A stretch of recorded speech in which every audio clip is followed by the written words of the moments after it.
साथियों, आपके तप से और हम सबके साझा प्रयासों से महामारी के इस हमले को आपने काफी हद तक संभाला है।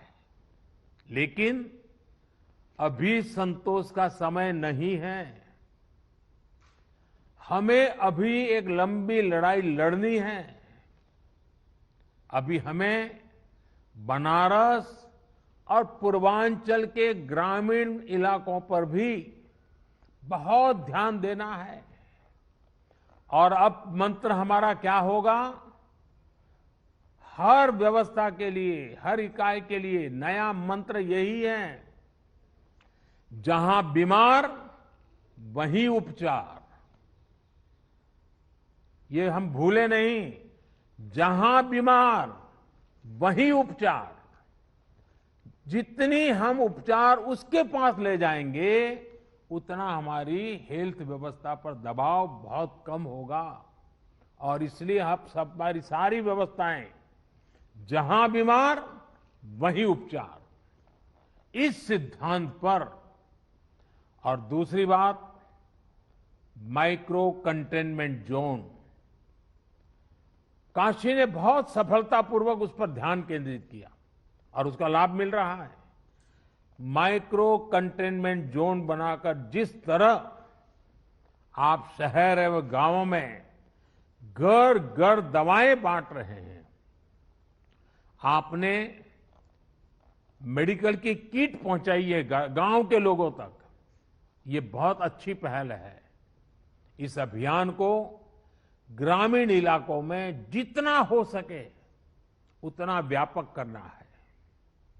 डॉक्टर्स, लैब्स और ई मार्केटिंग कंपनियों को एक साथ जोड़ करके काशी कवच नाम से टेली मेडिसिन की सुविधा की, ये भी काशी का बहुत इनोवेटिव प्रयोग है। इसका लाभ गांव-गांव में लोगों को मिले, इसके लिए विशेष जागरूकता अभियान भी चलाना चाहिए। इसी तरह यूपी में कई सीनियर और युवा डॉक्टर्स भी ग्रामीण इलाकों में टेली मेडिसिन के माध्यम से सेवा कर रहे हैं। उनको साथ लेकर इसे और व्यापक किया जा सकता है। कोविड के खिलाफ गांवों में चल रही लड़ाई में हमारी आशा वर्कर और एएनएम बहनों की भी भूमिका बहुत अहम है। मैं चाहूंगा कि इनकी क्षमता और अनुभव का भी ज्यादा से ज्यादा लाभ लिया जाए। साथियों, सेकंड वेव में हमने वैक्सीन की सुरक्षा को भी देखा है। वैक्सीन की सुरक्षा के चलते काफी हद तक हमारे फ्रंटलाइन वर्कर्स सुनिश्चित रहकर लोगों की सेवा कर पाए।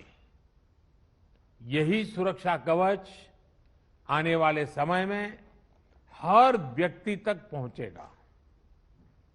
हमें अपनी बारी आने पर वैक्सीन जरूर लगवानी है। कोरोना के खिलाफ हमारी लड़ाई जैसे एक सामूहिक अभियान बन गई है, वैसी ही वैक्सीनेशन को भी हमें सामूहिक जिम्मेदारी बनाना है। साथियों, जब प्रयासों में संवेदनशीलता हो, सेवा की भावना हो, लोगों की तकलीफों का एहसास हो,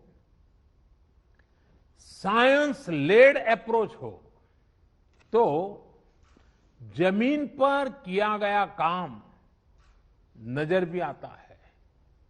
मुझे याद है, पूर्वांचल में पहले किस तरह बच्चों में दिमागी बुखार वाली बीमारी का कहर था। दिमागी बुखार से हर वर्ष हजारों बच्चों की दुखद मृत्यु हो जाती थी। अनगिनत। और आपको याद होगा, आज हमारे योगी जी जो मुख्यमंत्री जी हैं, वे जब पहले सांसद थे पार्लियामेंट में, इन बच्चों की जिंदगी को जिस प्रकार से बच्चों की मृत्यु एक के बाद होती रहती थी, वो फूट फूट करके पार्लियामेंट में रोए थे। उस समय की सरकारों से वो याचना करते थे कि इन बच्चों को बचाइए, कुछ व्यवस्था कीजिए, रो पड़ते थे वो।